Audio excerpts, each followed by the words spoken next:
As a Tesla investor myself, one of the things I'm really happy about is investing in a company that clearly understands the potential everywhere and is going to push this technology as quickly as makes sense into like every aspect of their business. And that is a significant advantage in the space. So I feel like, Tesla's way ahead. Many might not realize, but Tesla and Elon Musk have been making significant efforts in artificial intelligence. Today, we're going to find out all the areas that Tesla is using AI, from the ones that are obvious, like their self driving car technology, which Elon says is the most advanced real world AI system out there, but also the ones that are not yet so obvious. We'll be speaking with a machine learning expert and well respected Tesla community member who will help shed light on the following. To what extent is Tesla's full self driving vision AI able to be used as a base for general AI or large language model AI? Is it too late for Tesla, or can they still catch up to Google's DeepMind and OpenAI's ChatGPT? What technology will Tesla use for the Tesla bots? Is Dojo, Tesla's supercomputer, ready?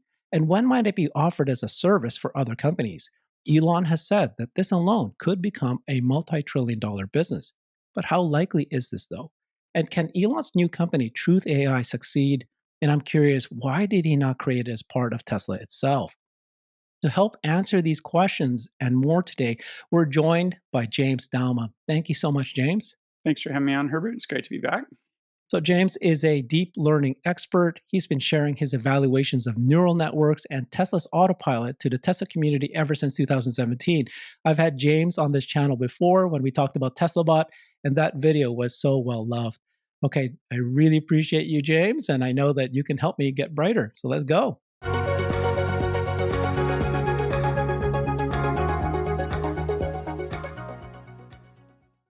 Let's get started off the bat. What are all the ways that you think that Tesla can use AI, and are they already using AI in every aspect of their business beyond just the most obvious one, which is full self-driving? That's a great way to phrase the question, because you can use it almost everywhere. And in fact, like as a Tesla investor myself, one of the things I'm really happy about is investing in a company that clearly understands the potential everywhere and is going to push this technology as quickly as makes sense into like every aspect of their business.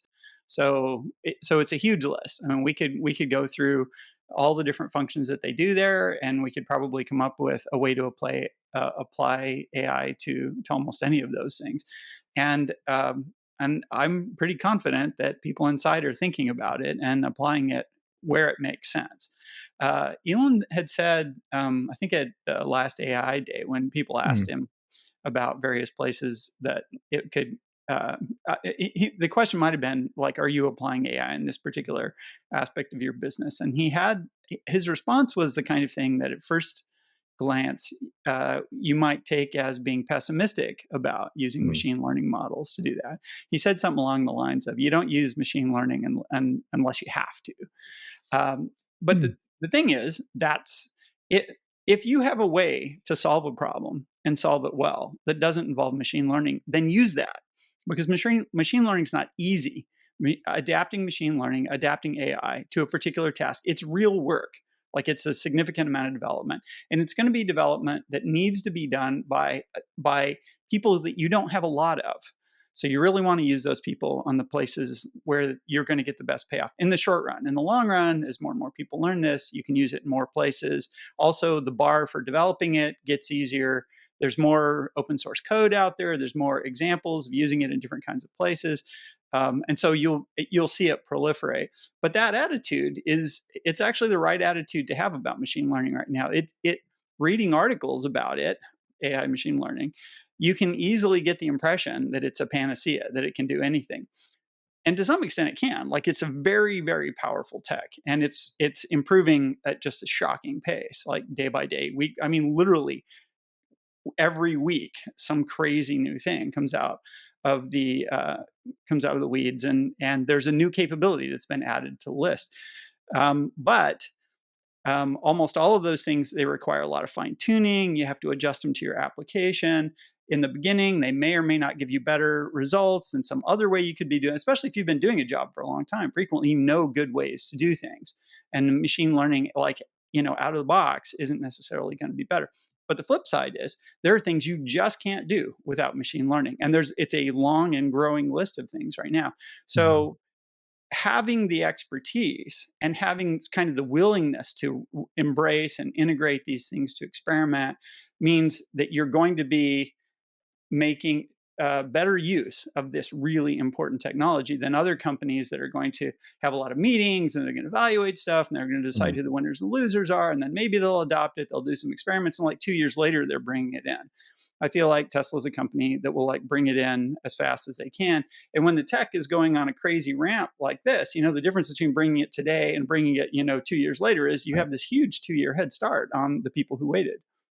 So yeah, I think that the AI specifically and the pace that it's developing at and Tesla's internal culture definitely make Tesla like it's a win. Like it couldn't be developing in a better way as far as I'm concerned to advantage Tesla.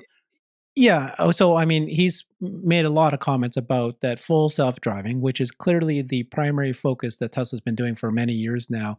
Is he called it the most advanced real-world AI?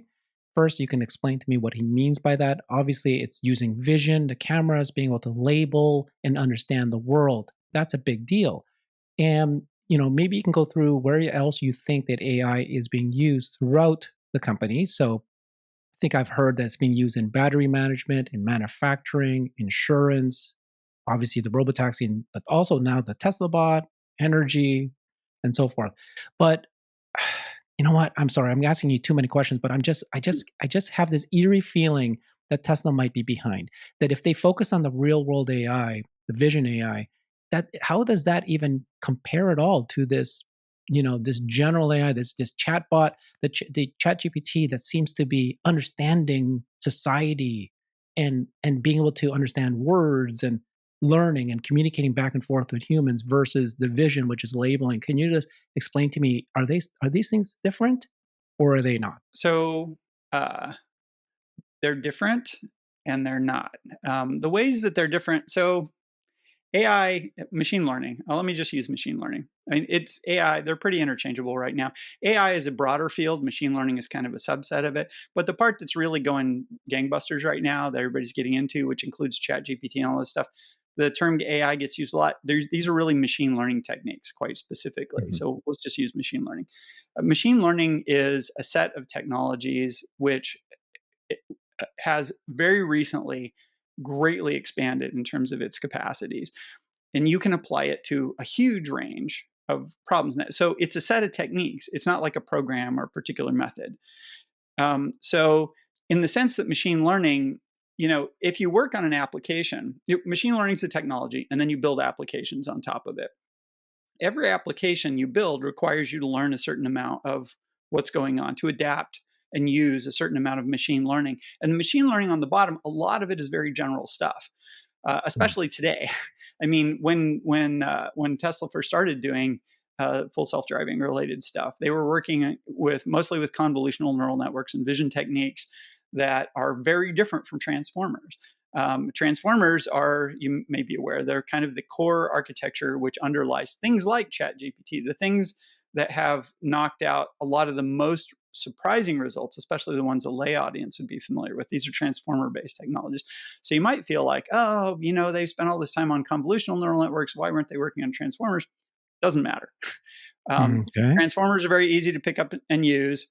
Most of the basic concepts for like getting these things to work, like there's a whole lot of craft associated with a lot of the technology itself is not complicated, but using it requires craftsmen, for lack of a better term, like people who've worked with it for a while. They know its quirks. They know, what of the various tools you can pull out of the box is the right tool to use right now. It takes experience to do a good job with it.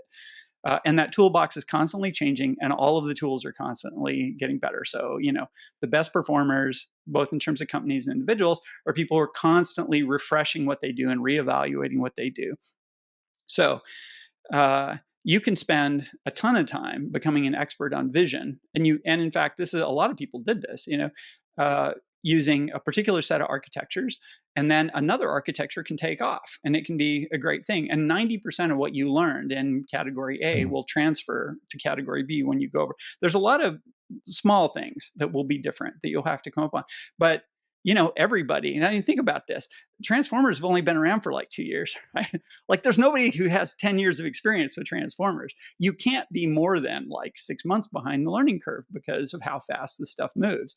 So, there's not a way for Tesla to really be really behind right now because the race has just Uh, started in a are you sense. okay? Well, I'm happy that I heard you say that to me, but I've also heard people say that 6 months is all that it takes. If somebody's 6 months ahead, you can never catch up to that possibly. But They, I have spoken to a bunch of experts, and they are all saying the same thing. You and I'm hearing you now also say, tell me if I'm right, that Tesla's not necessarily lost the game, even though the DeepMind and Google, OpenAI, so Microsoft's OpenAI and the ChatGPT and our head, it doesn't mean that they actually have won the game yet.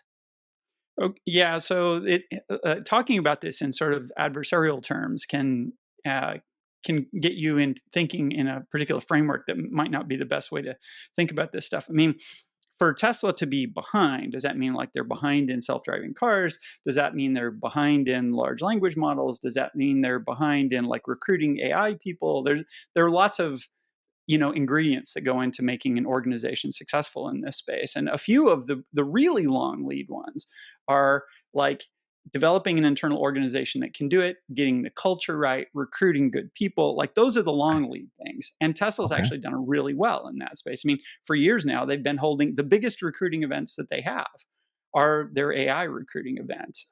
It you know from what it from what we see kind of externally about their recruiting efforts, they do quite well. They're not recruiting the same.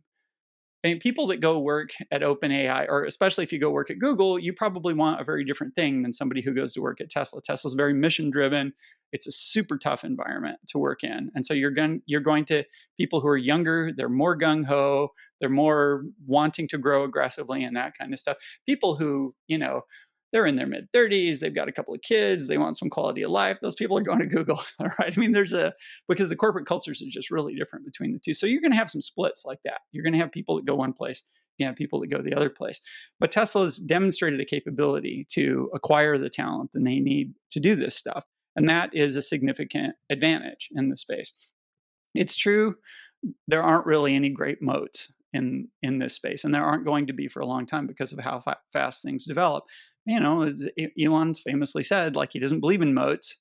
Like, he believes in going as fast as you can, and the best Mhm, moat is no moat, right? Because if you don't have a moat, it makes you work hard, and working hard, that's the mhm. best moat. Um, in that sense, I feel like Tesla's way ahead of Google, right? There's a paper out. There's a leaked document from a Google engineer out making the rounds this morning. I think it just came out like several hours ago at this point, and Yeah. it was talking about how Google, this is an internal Googler basically saying we don't have a moat. OpenAI doesn't have a moat. Things are going so fast. The OpenAI or the open source part of this is completely taking off. And he supports it in various ways, but he's making this observation that things are happening so fast that none of the things that you've built up until this point really matter. Well, so what matters? What matters is your willingness to like run, to stay in front, and that is going to serve you better than almost any other characteristic that you can have. And like, I actually don't know much about OpenAI's internal culture. They do seem very results driven. I mean, the rumors are that people stay at the office until 3 a.m. at OpenAI. That they're also very mission driven, but it's not like that at Google. It's very much like that at Tesla. So, like, I am not concerned about Tesla's position on this kind of stuff. I feel like the AI landscape is developing in a way that, if anything, it advantages their culture and their mission. Now, real world AI. Let me kind of move to that question, or Mhm. okay, so real world AI, as I understand, the way that Elon's talking about it, he's never bothered to describe it, to define the term. But the easiest and straightforward interpretation is like, is AI used to interact in the real world, in the physical world?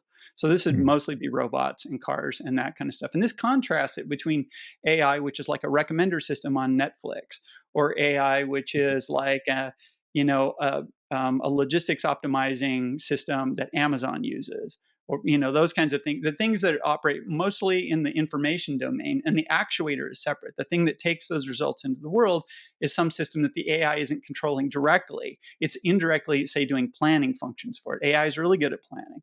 And so AI, that's one of the earliest applications of this kind of stuff. AI is really good at digesting large amounts of information and turning it into relatively simple summaries and stuff. And that's what recommenders do. They look at everything you've watched, what you liked, what you didn't like, what everybody else did, and then they tell you, you'll probably like this movie, right? There's a lot of computation there, but the only effect, the way that the recommender has an effect in the real world is when you click on the button and do that, right? So real world AI, the AI does the action in the real world. The AI turns the steering wheel, the AI picks up the cardboard box.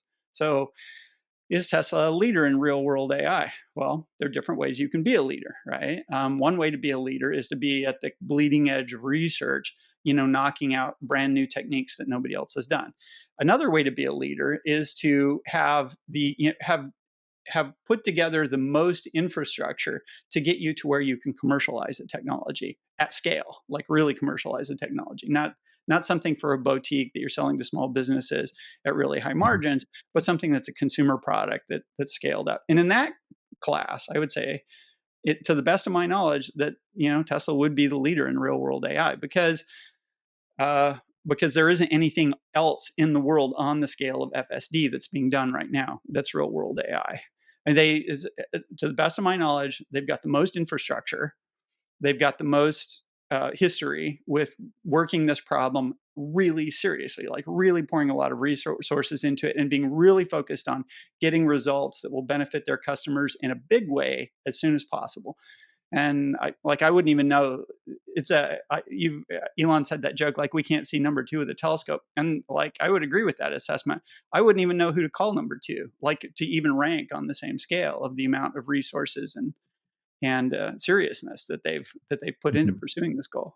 But okay, so let's break that down. So real world AI being used in robotaxi or full self driving, absolutely. There's nobody number two, and that's so clear because you need to have the millions of cars, the billions of driven miles, and the learning that it's doing. Okay, that one I very comfortable Tesla's going to win that space. And initially, I was very comfortable that Tesla's going to win bots because again, they're using the same vision AI, real world interpretation, and be able to do this. There was a interview that was done with the chief technology officer at OpenAI, and he was asked the question of, "Did you guys or are you guys going to do bots?" And he answered that we spent a lot of time thinking and researching this, but we came to the conclusion that in order to do it well, you need thousands, if not hundreds of thousands, of bots to get that information. And we decided that we're just going to focus somewhere else. Now they've started to invest. OpenAI is investing in bot companies. Okay. So it sounds like maybe that Tesla has the not only the ability to manufacture this at scale, but also the brains. You transfer over what's happening in the cars to the bots and makes sense.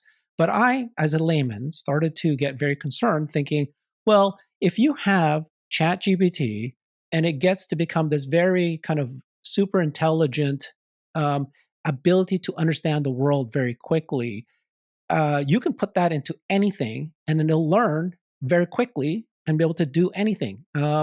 You know, you put a brain in anything, it'll be able to figure it out versus trying to teach something slowly as you move along. Am I wrong there? Is there something concerned that maybe ChatGPT, even though they're not focused on bots, could eventually be uh, put in there one day and just be able to figure it out?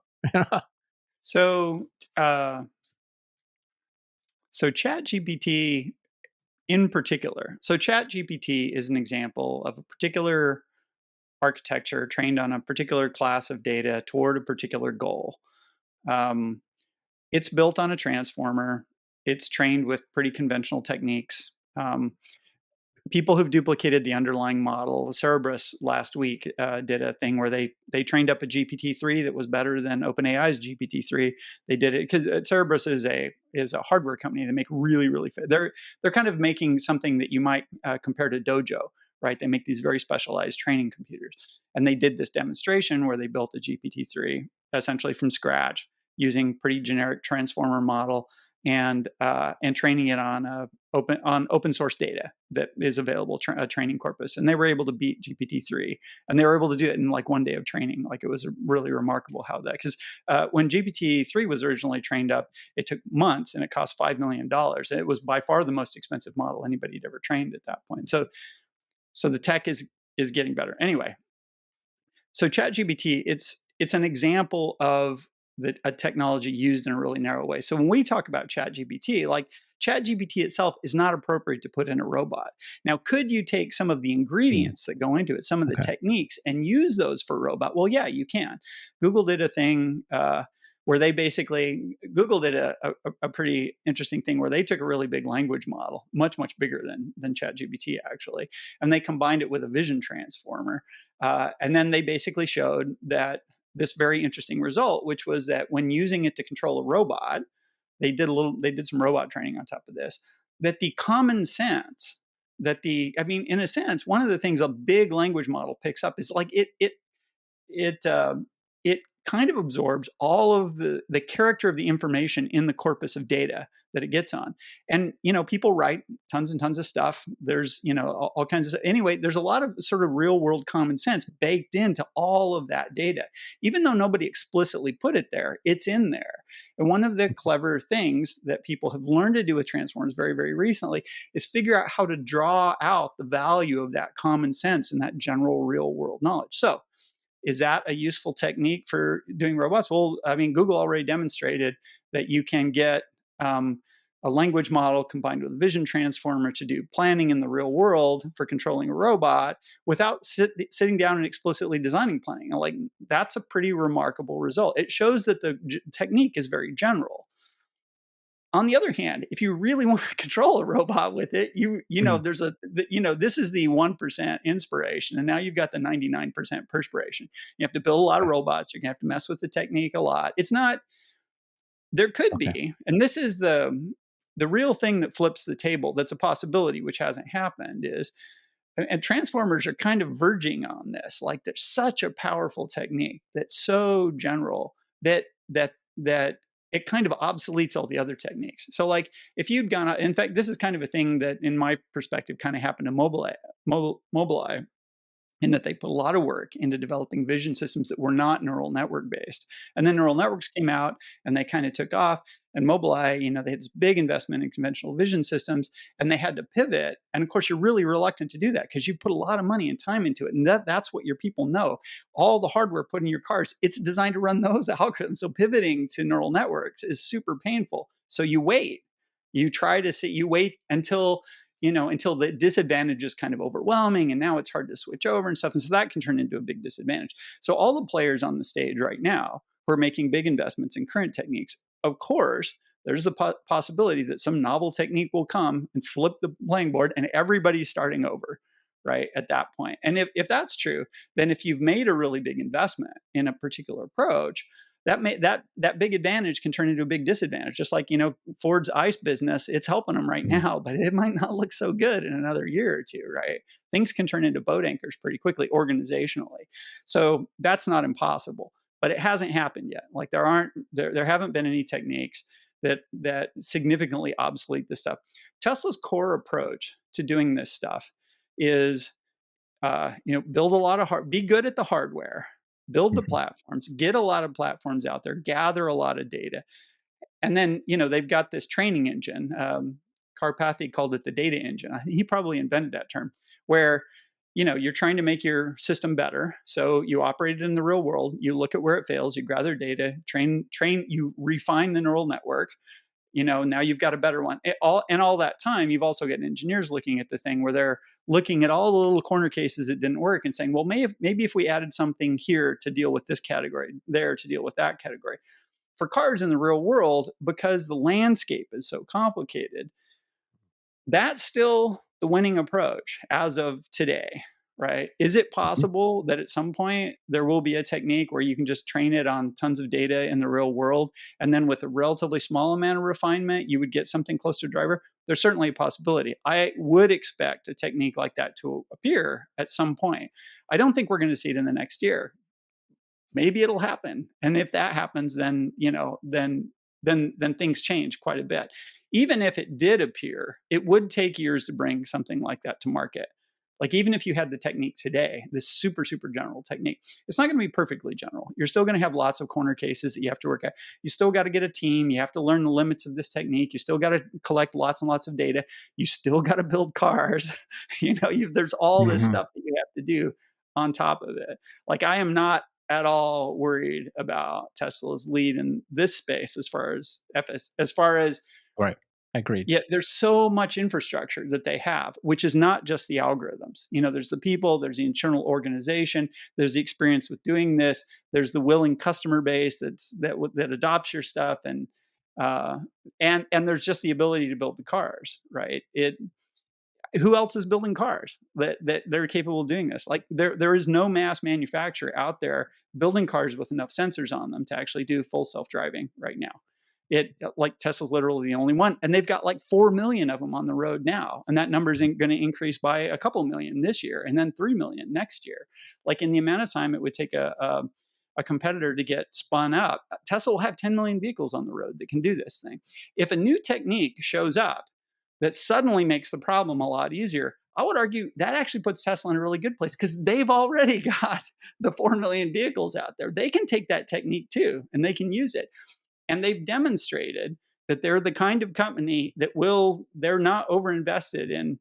Like, if what they're doing doesn't work, they will pivot in order to do the new thing. If they were IBM, if they were any number of legacy companies, Intel or whatnot, I would really worry about that because in more conventional corporate siloed organizations, like turning the ship can really take a long time.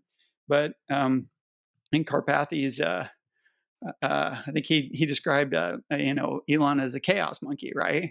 He just comes in and he's a tornado and he rearranges everything. And this is exactly the kind of environment where like having somebody who can do that is a really big advantage. And he's not a dummy, right? He's not going to do it on a whim. But if he sees that they're not getting results, that there's a better way to do it, he's got no qualms about making big changes really fast in order to pursue the thing that's clearly working and drop the thing that's clearly not working. So, like, the more stuff I see, the more enthusiastic I get about Tesla's position in this stuff because they built the infrastructure.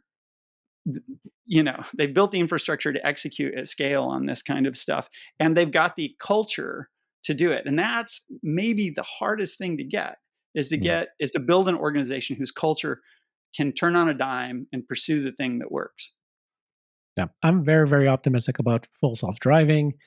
And let me share you what I thinking. Again, it's a layman, and you can correct me if I'm way off of this. Mm. Full self-driving version 11.4 beta is just launched. It's coming up, right? And this is a single stack. It's kind of they rebuilt the neural networks, and that these neural networks, I understand, take time for it to then be put into this real world, and for it to then code itself to understand what's happening. So that's why it's kind of slow. But one more release, or even just after giving this a little bit more time, it's an exponential curve of learning. And all of a sudden, many things the silly mistakes it was making won't make that mistake anymore.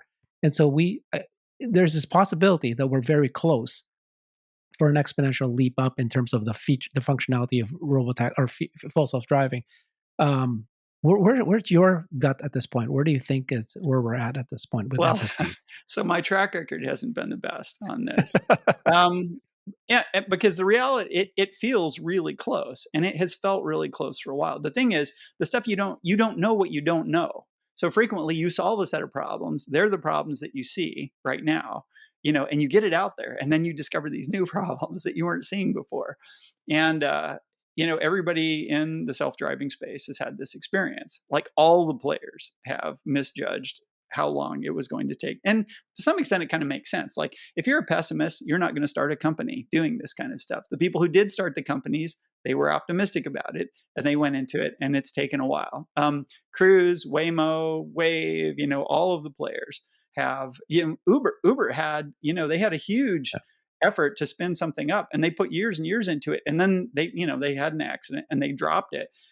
But they clearly thought when they started it that it was close enough that they had to do it themselves, right? They couldn't get it from somebody else because it was going to make rideshare obsolete. Now, this is years ago now, but that's what they were thinking a couple of years ago. So could we be wrong? We could totally be wrong again, right? It does feel to me, I feel like the best way to really understand where we are with this stuff is, is get in the car and put 10,000 miles on FSD, because that's the way you develop intuition about how it's getting better or not. Is you, because the metrics are tough to come up with. I mean, Tesla's probably got internal metrics that are really useful, but they're not perfect. Clearly, Elon's been looking at these metrics and he's been wrong a bunch of times about how long it was going to take. What do I think it's going to be? I think mid 2024 is, and so the thing I concern myself with thinking about on this stuff is, when is the technology capable of, you know, giving you a ride that the overwhelming majority of the time is going to be as safe as a human being and getting you where you're going, right? Let's just put that down as a technical marker, that you can get in the car and you are no more likely to have an incident than a human being would driving the car. Like, at what point do we get there? And I could believe that mid next year we get to that point. And I kind of think of this as a probability distribution. Like, there's some possibility, which I would put at less than 50%, that it's going to happen this calendar year before the end of 2023. And then there's some probability it happens in 23, 24, 25, and whatnot. And then when I draw that curve and I look at the midpoint, I get like, mid next year, or, or second half of 2024. That's what I see right now when I think about the possibilities. It could happen this year. It could take until 2025. There's like this distribution. And we get to update that probability estimate constantly every time they push a new version out. And we get the one step back, and then we get the two steps forward as they sort out the problems with the next release and refine it. And then as the capability of that new release starts to plateau, you see, 1, 2, 3, 4, update releases of it, and you start to see where it's going to asymptote to. Like, where is this going to get us in terms of capability? And are we really short? And if you're really short, well, I was like, oh, we're going to have to do another big, rebuild. Mhm. And maybe that'll take a year or two. I don't feel like we're likely to get V12 this year, having waited so long for V11. So the litmus test for me is going to be after we get, 11.4, 11.5, 11.6, and we start to see where the set of capabilities is plateauing out in terms of like how many, the simplest measure is like, how often do you have to intervene? How often do you feel uncomfortable? That kind of stuff. I think, toward the end of this year, we'll have a much better idea of what's going on. I feel like 11 could do it. It's a pretty big rewrite. They've added a lot of really significant fundamental capabilities to how the system perceives the world. That said, it's still really clear that the systems it's using for understanding its environment are still, in many respects, very inferior to the way a human being processes the environment. So we're going to continue to see things that look really stupid to a human. They seem Right. really obvious, but the system isn't architected to like deal with the world in the same way that people are. So a lot of times there are things that are super easy for the system that are really hard for people, like lane. I know a lot of people, they get nervous when, if you're having FSD and you're on the highway, or when you're on autopilot on the highway and it did a lane change, because if you're the driver, you want to check the blind spot. You want to make sure nobody's changing into next to you. And as a human being, you can only look in one direction at a time. So you've got this latency. You got to watch the car ahead of you, the car behind you, check the space that you're going into. You want lots of margin Mhm. because you're going to check these over and over as you do your lane change. Well, FSD, it just is looking at all that stuff simultaneously. It doesn't have to turn its head. It can watch the car Mhm. in front, and the blind spot, and all the cars around it simultaneously while it does the maneuver. So that seems hard to a person, that it takes a lot of attention. You want a lot of margin. But FSD, it doesn't need any margin on that. It could slide sideways into a slot between two cars that's 4 inches longer than the car and be totally confident about being able to do that. Like lane changes, it would just be utterly maniacal for a human to try, or trivial for the car. The flip side is humans have this very comprehensive sort of perception of the world as objects, in over this very long, this really almost unbounded domain. When you're driving on the highway and you see a car 4 blocks away, say, you're driving in some big empty space, and there's another car a long way away approaching the same stop sign that you are at some 4-way stop in the middle of nowhere. Like you recognize that as a car, as an object really far away, kind of almost so far away, right? But FSD right now, because of its computational limitations and the way its object map works, it has different degrees of perception that it has depending on how far away an object is. So it's got a really good understanding of the environment, which is pretty close to the car, a few lanes left, right, a couple hundred feet forward and back and that kind of stuff, just like better than human for the things it's trained to look at. There's stuff that it ignores right now. Um, like debris is still a problem. There's all kinds of things that as a human being who lives in the world, like you recognize that, that's a television set laying in the road. And FSD, it doesn't see a lot of television sets. So a television set Mhm. is the first thing it recognizes. It takes it longer to figure out that it's got a particular piece of debris because it hasn't been a focus of the software so far. It may know there's something there, but if it doesn't know, if it's like, you don't necessarily want to slam on the brakes if it's a paper bag or a tumbleweed, Mhm. right? And both of those are solid objects in the real world that get perceived by the system. As a human being, you understand all the context of these things, and that's really helpful to you. FSD doesn't have that context right now. That's supplied by heuristic code on the top end, and that's a limitation. So there are these ways the system sees the world different. It's going to keep seeming like it does stupid things until the perception infrastructure is built out and the planning infrastructure is built out well enough that they have the excess capacity to start dealing with some of these little corner case things that they don't do very well right now. And I think, that could be a year of work if the current perception infrastructure turns out to be really solid. And we won't know that for a little while yet. I mean, as Okay. outsiders, we won't know that. It's But possible you'll that people inside Tesla already have a good idea. yeah, you'll probably say though that this is uh, almost a is it a certainty that this will happen? If you didn't have Mhm. to put a date to it. Oh yeah, Yeah. it's definitely going to happen. Um, Okay, that's really yeah, cool. Okay, it's well, let's talk definitely going to bots. So this idea that you can just take the FSD, Vision AI, all this learning, the neural happen. nets, the computer, the systems, put it over to the bot. Do you think some people are saying that they are estimating that Tesla might must have over 1,000 bots at some point? Not maybe not this year, but next year, because you need that many to be able to start teaching it with, like right now we have a million cars out there with all the cameras to learn. They need to have that many out there. Do you think that that's the case, or is it some other way that they're going to be when they Well, transport it over? Is it working right out of the box? Is it going to be a complete rewrite? What are we expecting here? the bot problem, the our sort of externally watching what happened with FSD is not necessarily going to give you the best understanding of what the trajectory will be for bots.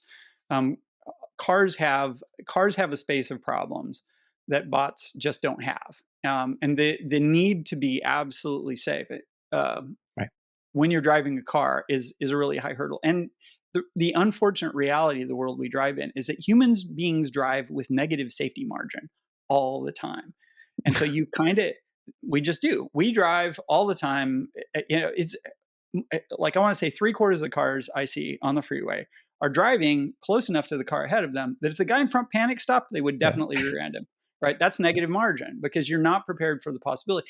They know from years and years of driving that almost never happens and they're in a hurry.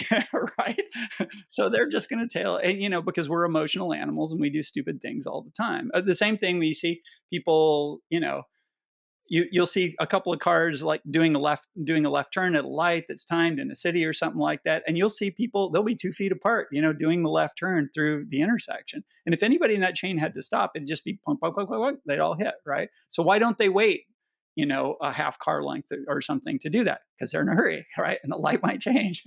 We do that. So we unfortunately, this is the thing that Waymo discovered. Waymo, a long time ago, they had a car which, like, if they just set the car to drive as safe Wow. as it could navigate in the real world, and it just pissed off people, right? Because we want it to go faster. The thing. So the number one accident they had back then, and still the number one accident they have, is they get rear-ended, right? Mhm. Because people follow them too close because they're trying to get the car to go faster, and then it stops for something they wouldn't have stopped for, and boop, you got a little fender Mhm. bender on your hands. Mhm. So to be successful at this task, it's not sufficient to just like understand the world pretty well and drive such that you don't hit something. You have to learn to drive in a world full of totally irrational people and deal Mm. with that somehow in a way that like you're getting to your destination and you're not having any accidents and you're not pissing people off. And that just turns out to be a much harder problem than just getting where you're going safely. So, that was what Waymo learned, many years ago. That's what Cruise learned also. Cruise has had a whole bunch of problems where, drivers in San Francisco get pissed off at them and it has these negative consequences, but they're just trying to be safe. And humans don't see it that way. They want to get where they're going like right now. And FSD is in that same world. FSD, it has to deal with the reality that people are irrational, um, that other drivers are not going to cut you any slack, and you just have to deal with that. The passengers in your car, a sure way to make your exit is to just get in the rightmost lane 3 miles ahead of time, right? And you take 5 or 10 minutes to get there. And the thing is, people in the cars, it drives them crazy if they see Yeah. the lane next to them is going faster. Like that's a total fail from a safety Mhm. point and an ease of use and everything. What's wrong with that? Like it's literally going to take you 15 seconds longer to get where you're going if you just get in a lane early, and you don't have the stress of trying to merge later. But they can't do that. Right? They have to stay in the lane, in the fast moving lane right to the minute. And then they have to try to squeeze in because that's what humans do. And that's what humans expect. It just makes a problem a lot harder. So that problem could continue being hard. It can continue being hard for quite a while. And, Tesla's also learning, Waymo's also learning, what people will put up with, what the other drivers will put up with, what the passengers will tolerate, and that has been different than people thought it was going to be. So this problem is taking longer. And I'm sorry, and I forgot what the original question was. The bot, how the transfer to the bot. Yeah. Oh yeah, so bot has a different space of requirements that are completely different. Mhm. So it doesn't have this crazy safety thing. The bot can just move slower, especially early bots. When you're developing this stuff, if the bot's not safe, it can stop it. There's nobody walking behind the bot in the corridor who's going to get upset if the bot walks slowly. Mhm. You'll have a task and you'll want it to get done in a certain frame amount of time. But when you're initially using the bot, if the bot takes more time, well, the bot's just wasting its own time as long as it doesn't need supervision. So Mhm. the place that the bot is harder than the car is the world the bot occupies is much more complicated than the world the car Mhm. occupies. Like the rich, well, first of all, it's a fully 3D world. Because the bots can bend over, it can lift things, it can get stuff off of high shelves. There's everything about it Oh, is in the cars. It's kind of this pseudo 2D thing. For the most part, yeah. on a car, you don't care about height. I mean, occasionally you encounter like a truck or something hanging over, and you got to worry about how tall it is. But for the most part, you're on a 2D grid, and most of what you want to know about the world is 2D. So Tesla can do like the bird's eye view, looking down on the car from the top, and have a almost, it's not perfect, but it's very close to perfect understanding of the situation, just looking down from above, because the height of things rarely matters. The bot, you can't do that, right? The bot will Mhm. be going under things all the time, or it has to deal with stuff at different heights, and so it has to perceive this. So that's the thing. It has to deal with a much finer resolution. Like to a first approximation, a car can break the world up into like, shoebox size Mhm. blocks and just basically say, well, is there something in that block or is it empty? And if it's empty, I can drive through it, right? The bot, in order to understand and interact with objects, it might need like a cubic millimeter or smaller than a cubic millimeter is the basic resolution that it perceives the world with. And because that volumetric size is so small, and then the biggest distance the bot might need to be, the bot might need to look across a warehouse 400 yards away to identify the target that it wants to go to. So it's got to, you can't mapping out 400 yards in 1 millimeter cubes is that's just a lot of resolution. And the car doesn't have to do that either. The car has to do it faster. The bot can be Mhm. slow, but the bot needs higher resolution. It's got a more complicated planning thing. Like planning where you're going to walk in a house is a lot more complicated than planning where you're going to drive on a road, given the space of things you might have to interact with. Not the least of which is difficult to predict human beings in your environment. So, in certain respects, the bot is easy, much, much easier than the car. And in other respects, it's tough. But Mhm. but I would say the bot is easy to get started on. Like if you had Mhm. 10 bots, you can start collecting useful amounts of data right away. If you have 100 bots, that's also more bots is better. More bots, more data, more Yeah. tasks, more of that stuff that you bring in, the faster you're going to gather stuff. And almost as important, we talk a lot about having a big fleet as being a good way to gather data. But But Hmm. the big fleet also allows you to test a complicated system really, really fast. Like these systems have incredibly complicated behaviors, and you want to get them out in the world and let them interact in all these amazingly complicated ways and explore that whole space of all the possible things that could happen as quickly as possible. And the more cards you have, the faster you can evaluate any change that you do. And it'll be the same thing with bots. So more bots is definitely better. But if Tesla's, I suspect other people have said this too, that the obvious place for Tesla to start using bots when they get them is put them in a factory. So in a factory environment, you can make it as complicated or as simple as you want to. Like industrial robots right now, they go in a cage and they have an incredibly simple environment. Like they can do anything that they want inside the space that they can reach. And the only thing they need to know about is some part which is going to be precisely placed exactly where they Hmm. need it, and some other part they're going to put it on, which is also going to be put like right to the millimeter exactly where they need it. They need so little adaptability. So that's one extreme. The other extreme is, an intern in a crowded closet with boxes and garbage and all that kind of stuff, trying to find the thing that the postman delivered yesterday, right? Where you're digging through all of this stuff and it's clutter and the illumination might not be good. And you might be picking up flexible things, inflatable things, heavy things, light things, right? That's a really complicated environment. Putting a bot in that job like that, it'll take longer to do that because the environment is much richer and less constrained and whatnot. But Tesla could decide, to give a very highly constrained environment initially to the robots to get them working. And then as you know, you don't want to make it easy because these are just like you don't want to make you don't want FSD to be easy for people to drive. You learn more if it's hard. So you want the mistakes to happen because you're going to learn from those mistakes. Those failures that we all experience driving FSD, those are valuable Yeah. to the company in making the product better. And similarly, you don't want to you're not going to be wanting to use development versions of Optimus in an environment which is so sterile it can never fail. You want it to be hard enough that it bumps up against its limitations more or less constantly. And that's another thing that you can do more safely with more robots. So that's all good. But they could probably use Optimus for useful things in the factory today if they really wanted to, if it was worth Yeah. the effort to get them out there, get them programmed, and have people do the care and feeding and all that kind of stuff. And that's the obvious place to put the robot in the first, 6 months, 1 year, maybe 2 years that you do that. And then when you move outside that, you get Frito Lay, or you get Yeah. Other somebody at companies. Amazon. You cut a deal with some other big companies that have factories or warehouses or these fairly regimented initial jobs to do that. And what you work your way toward is being able to unload the dishwasher, being able to go in somebody's house, being able to deliver a package in any environment, up and down the stairs in a high-rise building. You climb a ladder, nail solar shingles on the roof. There's this whole extremely rich range of things that we could ask these robots to do, and they will eventually be able to do these things. Like that, the horizon on that is approaching quickly now. I mean, this is not a 50-year away kind of thing. We're going to see very general purpose robots, but they're going to start with easier jobs and they're going to do more difficult jobs. Things are easy and hard from the robot's perspective, right? For me, cleaning a toilet isn't very complicated. For a robot, it's really hard. It's gonna be crazy. Yeah. Yeah. So you're pretty confident, eh? Are you think that they can move faster than most people think? Now that last time we talked and you were speculating at that point what the bot could be like, now we actually see it. And Mm. do you think that this is easy to build for Tesla? Not for everybody, but for Tesla's manufacturing ability.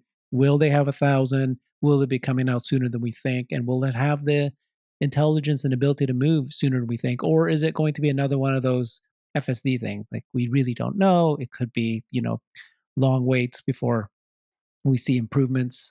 Where's your optimism on this?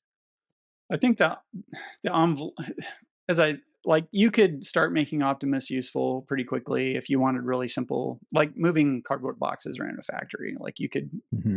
and if you constrain the problem in the environment, you could probably get functionality out of it. Is it a good use of Optimus at that point? I think the last time, I can't remember if it was in our conversation or not, but I'd said that, almost anything you can build a specialized robot always beats a general purpose robot. The way a Hmm. general purpose robot builds wins is that it's general. Like you can build zillions of copies of one robot and it can do thousands of different jobs. So Hmm. it's useful in that. in that. It's like the difference between having a car and having a trolley that goes from your house to your work. It's good to be able to Mm. also go to the grocery store, also go on a road trip, also pick up your kids at school. But purpose-built robots that just do one thing, they win. And so, like in a factory for moving cardboard boxes, there are purpose-built robots that do that. And Optimus wouldn't be better than that. There probably aren't jobs in the short run that Optimus is clearly going to be a win on that you don't already have some other robot for. So it'll take a little while for that stuff to change. For using Optimus in the factory to be a clear win for the factory. But using Optimus in the factory could be a clear win for training Optimus. That could be true today. And so they might be using them in the factory today. Like, I wouldn't be surprised to Okay. hear that they Yeah. were. I suspect like, if you ask me, like, I'd say it's probably less than 50% probability, but it depends on what they're trying to do. So they've got two fairly different tasks that they're doing simultaneously. One, they're trying to make the robot a good body, and the other thing they're trying to do is make it smart. And these are kind of connected to one another. Making the robot smart depends on having robots that you can develop the software on and having a fleet of them that you can use for gathering data. So you want to do all that kind of stuff. But at the same time, I think the goal is to build a $10,000 bot. Mhm. And Yeah. Yep. the thing they're making right now is not $10,000. It has the potential to get there, but there are a lot of things that they have to figure out about what's the best way to build a bot, and then what's the best way to build the parts to build that bot. Right. So, for instance, the motors, a long time ago, I identified the actuators. Those are totally critical. There aren't good actuators in the real world pre-existing that are Yeah. well suited to a humanoid robot. On the other hand, they can totally be made, and Tesla can totally make those actuators. But it's not a one and done kind of thing where you just design it on paper. You're going to design it, build it, you can get it in the body, you're going to run it around, you can have the software guys play with it, you're going to find problems with it, and then you're going to iterate and make it better. And on your 25th or 50th or 100th motor, you're going to have a really good motor that's inexpensive to make. It's very efficient. It's extremely reliable. And that's the one where you're going to go put that in mass production. And yeah, they're going to make 100,000 of these things. And they might have 1,000 now. They could. Probably not. They're probably not at the development stage. They're probably not mature enough that they've got a design that's worth making 1,000 of, because it's Right. probably improving so fast. You want to get to a point where you're not, you don't want to change all your 1,000 robots the day after you make them Right. because you Right. found Right. something great. You want the design to kind of stabilize. And my guess would be that would take a little while. On the other hand, if they had a great application for it right now and they really wanted to gather a lot of data, they could go crank out 1,000 of them. The actuators I've seen, the body design elements that I've seen, it's a combination of easy to fabricate and off the shelf stuff for the most part. Almost Mm. everything is. So Mm. if they wanted to build 1,000, they could totally do it. Is it worth it? It might be. It depends on what their short term objectives are. Okay. No, this is good. Good. You're very you're usually pretty measured, and so I'm being the pessimistic one at this point, which is unusual. But you're making me feel better. I think we need to speak about Dojo, and so Dojo is a supercomputer that Tesla's been working that's supposed to be optimized specifically for. Well, you tell me I'm going to Neural use the network wrong words, training. but Yeah. neural network training. We didn't know how long it would take. Even Elon was being very, not clearly sure when it will be faster and better than the NVIDIA supercluster that they're using now. But then in the last earnings call, he did say that, he brought it up and said there's a Dojo as a service, which is them renting it out to other companies. And he said this could be a multi-trillion-dollar business, but it also could be nothing. It could be Yes. something that we never get to. Can you explain a bit how likely this is? Should we be excited about this? Or is this yet another, Elon thing that he's throwing out there that just gets everybody excited but may not come to Yeah, fruition? so I don't have Dojo as a service in my model right now, and I would not expect it to be a moneymaker in the short run. So Right. Dojo is um, neural networks uh, have a particular kind of math that they do, and they do a lot of it. They do just a mind-bendingly enormous amount of this very specific kind of math. Um, you can do that math on a pocket calculator. You can do it on a CPU. You can do it on a GPU. You can do it on an abacus. Right? These systems are just different. They're going to be different in terms of the cost and efficiency of doing this from a power standpoint. So the systems that we use for doing this stuff today, overwhelmingly, they were not designed for doing neural networks, and they're not good at it.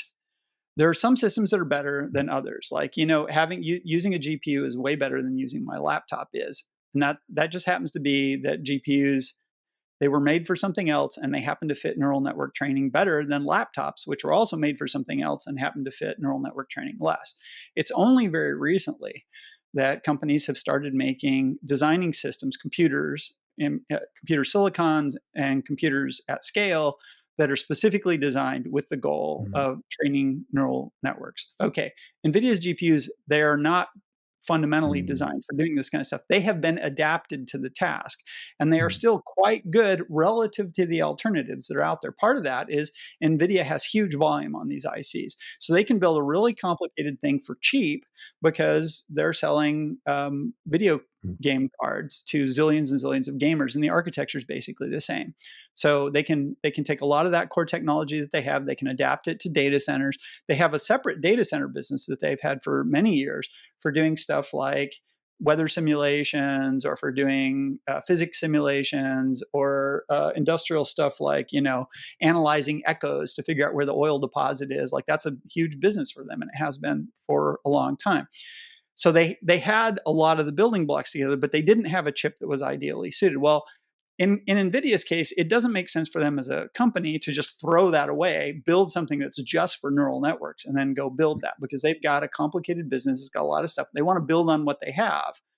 So NVIDIA is still building something which is quite suboptimal. With each generation that they iterate this architecture, it gets better and better at neural networks. So it's getting better. It's still not what I would call good, but it's not terrible.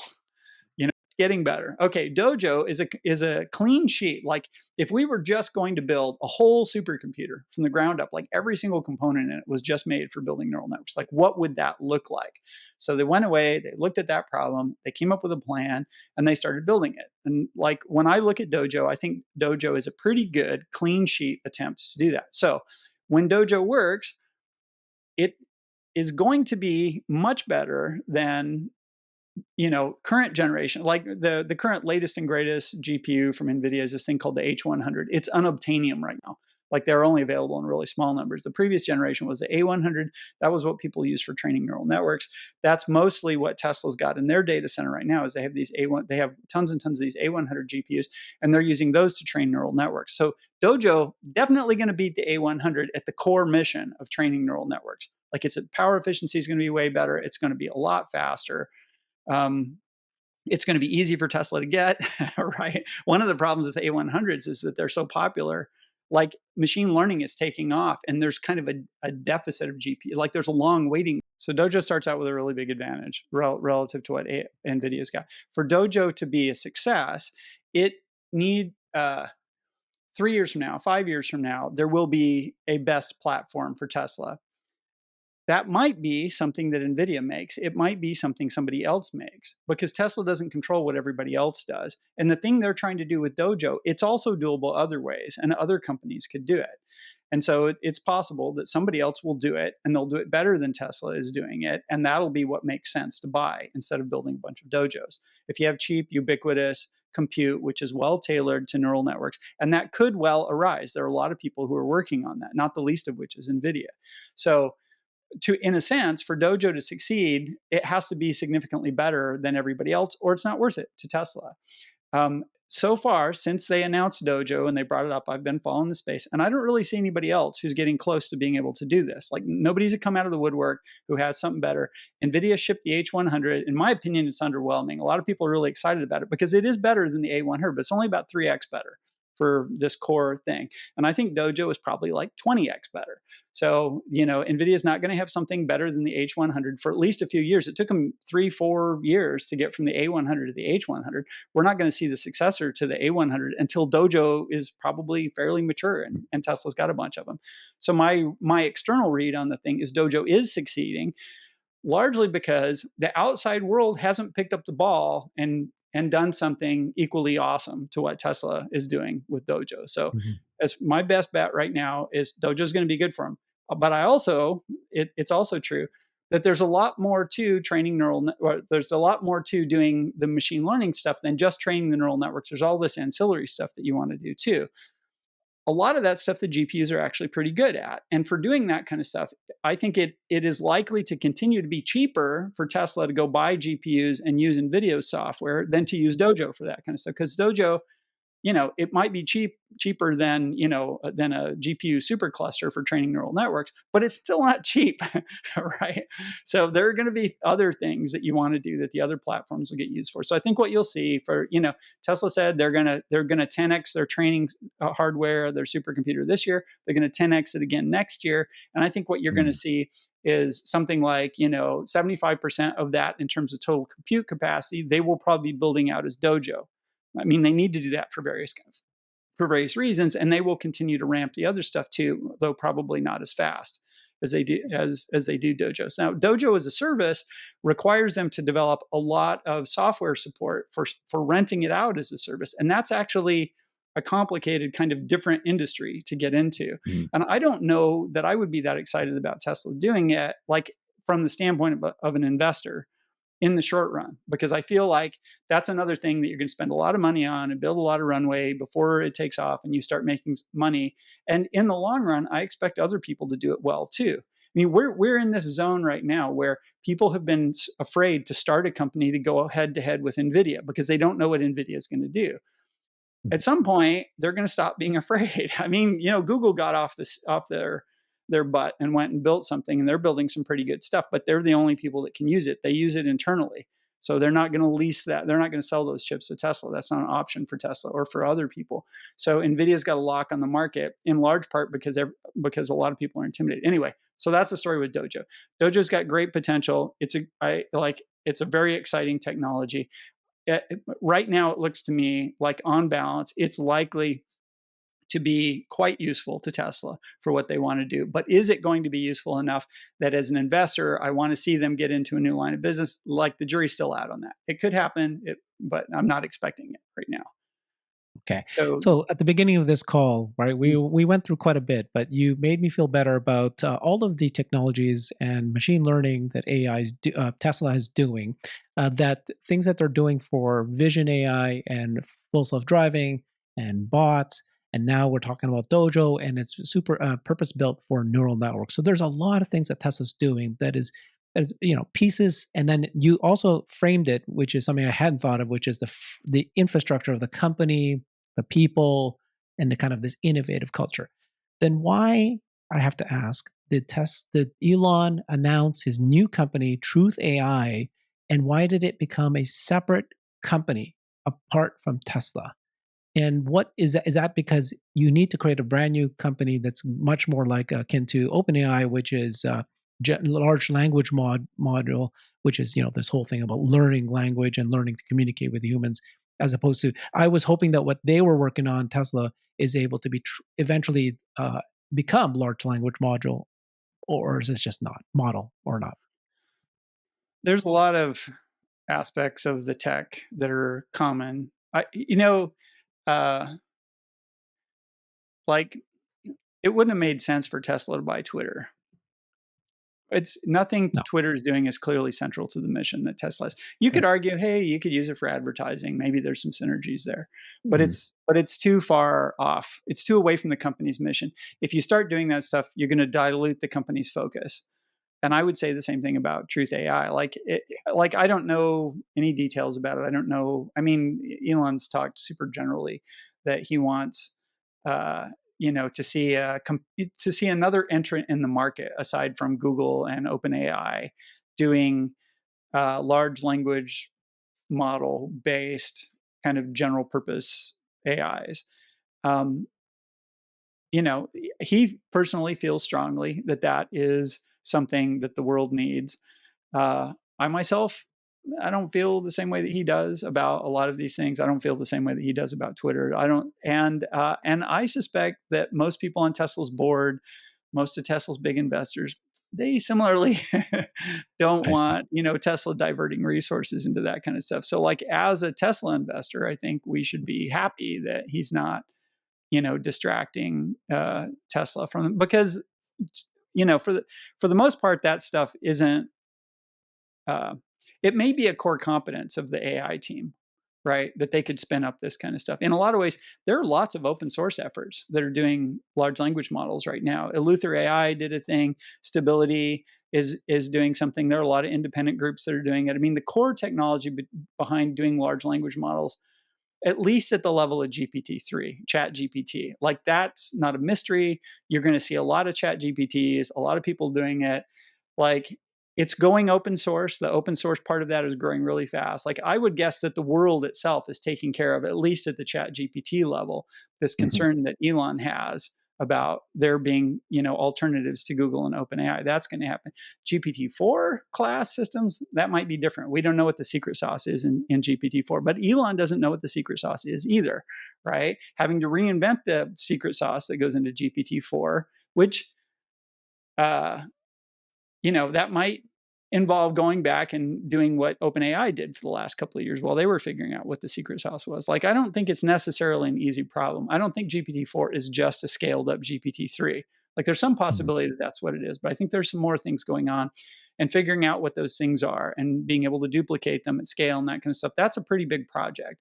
And it's not a project I feel like that benefits Tesla. There is ChatGPT and GPT-4, they're not a threat to Tesla's business model. They don't elevate somebody else, and they don't have the near-term potential to elevate a competitor into a position that actually threatens Tesla. Like to the extent that this is a competitive thing. I mean, I still feel like the TAM for EVs is so big that you could have a Hmm. whole bunch of competitors in addition to Tesla be completely successful and not be stepping on Hmm. each other's toes. Of course, all the press articles are going to talk about somebody taking market share and all that kind of stuff. But the reality is, Yeah. there are billions of ICE cars out there that we can't get rid of fast enough. And it would be great if there were three other Teslas, or if Ford is successful and Volkswagen is successful, that would all be great. It's not a zero sum game, not at this point anyway. Like eventually it does become a zero sum game because everybody has to grow at the expense of everybody else. But we're very far away from that world right now. And and I don't see anything that's happening in AI changing the basic chemistry of what's happening in the EV business or the FSD business right now. Now Hmm. that could change, but it would require another big unexpected breakthrough. Those things are possible and they do happen, but I'm not expecting it. And as I said, duplicating the infrastructure that Tesla has, like getting the Right. people, getting the culture, That's the hard. Yeah. building the internal systems in order to make that's a real problem. Like you can know exactly what you want to do from a tech standpoint, and it can still take you 5 years to build a company to do it. And 5 years is an eternity in this business. Wonderful, James. This answered a lot of my questions. I agree with you, and I can. You've shed light in terms of the lead that Tesla has in EVs. That one I don't think any of us are concerned about. Also, less concerned about anybody coming and beating them in robotaxi or full self driving. This is the one where Elon said that you need a telescope to see who's second. That I totally agree with you. Initially, I was a little weary about what would happen to bots. Is that potential? But you gave me a little bit more confidence that Tesla will succeed in bots, not number one, but also, they've got a lot of things within the company that is a lot of positives. There's a few things they need to catch up on, but the Dojo, him bringing up Dojo as a supercomputer that is possibly as a service, it makes me think that they're going to invest more in neural networks, which they're already doing, but it's going to be applied to a number of things, and then spinning off the Truth AI. So this is good. I really appreciate this. You've given me a lot of information, and I'm sure the audience here are just really loving. I love listening to you. I can listen to you forever, but I know you got to leave soon. So thank you again, James. Appreciate this. Yeah. Cheer up. Everyone, You please. you you you own the best company in the world, right? Couldn't have made a better investment No, for no. them, in I my so opinion. so no, no, no. So yeah, just We're to doing great. again to clarify, folks, I'm a bull. I'm not an Uber bull like some people are. I feel like I'm a measured bull. But sometimes when you're like always so, you know what you've got and you get very excited with what you got, you got to temper it a little bit and just be aware of what could happen. And There's then stuff you don't know. the one thing that matters most to Tesla is the first company that can solve robotaxi. Because if another company can do it faster and better than Tesla, then it doesn't matter how many cars they build. Nobody will buy those cars anymore. And so it's critical that the EV revolution and the self-driving revolution together, and that solidifies Tesla's the best company in the world. And then now all these wonderful things. So yeah, no, I'm I'm very, very, very, very, very happy I with want this to investment. comment briefly on the Okay. much like the EV thing is not a zero sum game and is not going to be a zero sum game. Robotaxi is not going to be a zero sum game Okay. for a long time. Let me just put it in these terms: 10 million robotaxis on the road. That's where it starts. That's where the business starts. Like up until we have 10 million robotaxis on the road, that's we're still developing this market. The TAM for miles, it's 3 trillion miles right now in the United States. It's many times that in the world. I don't know, it's 20 trillion miles or something like that. You need like hundreds of millions of robo taxis in the world. Like that's the market. Mhm. And Mm. until there are 50, 60, 70 million robo taxis operating in the world, it's not going to be a zero sum game. Like, even if Tesla succeeds, they're not going to cut off Waymo's oxygen, right? They're not going to cut off Cruise's oxygen. They can all succeed because the market is so big, they can expand into it for a really long time. And similarly, if somebody else, if Mobileye comes out with some fantastic product and they're bolting it into every Buick and Pontiac out there, they still don't cut off Tesla's ability to also succeed in robotaxis because you just can't build enough cars. And the fleet of vehicles in the world, there isn't enough manufacturing capacity to replace that. Mhm. And we're not going to build enough capacity realistically to replace that fleet in less than about 20 years. Like if we scaled as big as we could and we ran for 20 years flat out, like that's what it's going to take. So the window to succeed at scale, it stays open for a really long time. Like even if you're number 2, number 3 in the market, if you show up within a few years, you can still get a slice of the pie and be successful. You might not be number 1, and maybe that's what Tesla needs, or for some, maybe that's what some people need for Tesla to do. I feel like like Tesla's platform advantage, having built a platform, got it out there, understand it, and that kind of stuff. That's just overwhelming at this point in time. And that it's substantially, people talk a lot about the technology advantage lead that Tesla has by having started FSD, got the data engine going, getting all these iterations out, having the customers help. Like it's a big deal. It's a 5-year head start at least. I think the at the vehicle end, they got more than a 5-year head start right now. So they've got, even completely independent of the software, they've got a 5-year head start. Anyway, so Okay. like Well, you should feel really great about this I company, in do. my opinion, and I'm trying I to convince you that you I should do. feel I feel great about great. it. And well, you've done today is I had quite a number of misunderstandings that you've cleared up for me. So that is all exactly what I needed to hear from you. Thank you so much, James. So everybody, please follow James. He's on Twitter. His handle is at James Douma, JAMES DOUMA. James, you do need to figure out something out because in Twitter, whenever I search for your name, I can Mm. never find you. And I know it's Jimma, JIMMAH, but Sorry. for some reason it doesn't pop up. So just you're aware of that. All right, everybody. Thank you. Please subscribe and follow, and Take hopefully care, we'll everybody. convince James to come back on again at some time in the future. Thanks a lot.